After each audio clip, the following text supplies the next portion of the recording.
Count money, I don't count money.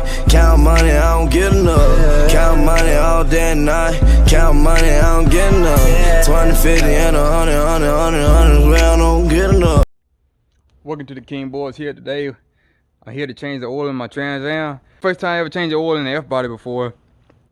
I don't even see these cars that often, so I never changed the oil in before. Never worked on the Camaro or the Trans Am. So this will be my first time ever changing the oil in these cars right here. But in a way, gotta do a little oil change because this car right here, they ain't gonna tell you when the last time the oil's been changed. So this is the King Boys, and let's get to it. You see right here, I got a jack and 2 jack stands off under there.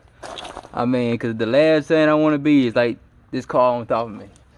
But as you can see, I got it jacked up like I can put big rims on this car. I got it jacked up so high.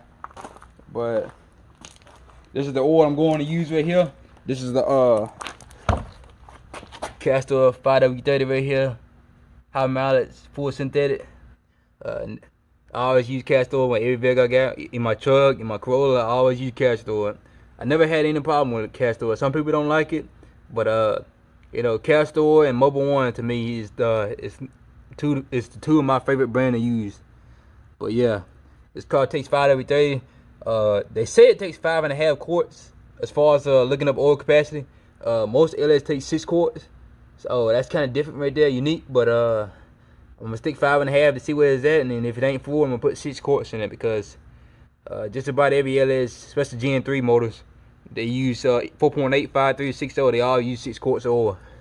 So let's get to it. Well, I'll tell you one thing. This car right here, if you ever take an oil filter off, and well, I'll tell you one thing. I had trouble getting that oil filter off on this car right here.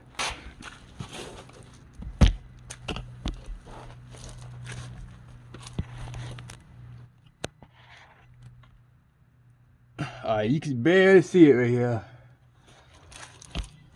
But one thing about these cars right here is that the oil filter, the way it's made on here, it's on the side of the block. And a lot of times people can't really get their hands on there, so they tighten them down with ratchets to get it tight enough. These oil filters right here, when people tighten them down with a ratchet, they are a pain to get off.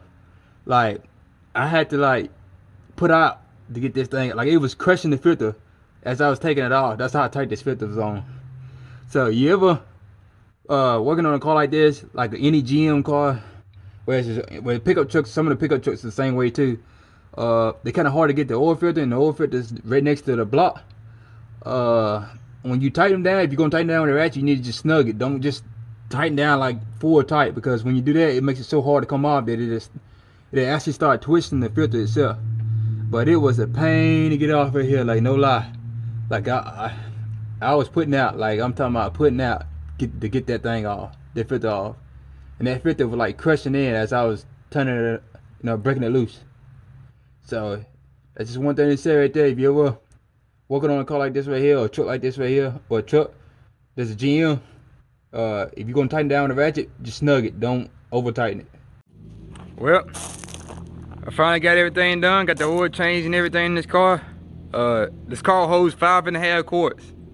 You know, it's kind of weird because most of the LS's, especially the Gen 3, they always hold 6 quarts. The 4.8, 5, 3, and 6, 0. But the 5.7s, they hold 5.5 quarts. Kind of remind me of like the older generation, like the LT1 and stuff out of the older one. But yeah, this is the King Boy channel, and we out.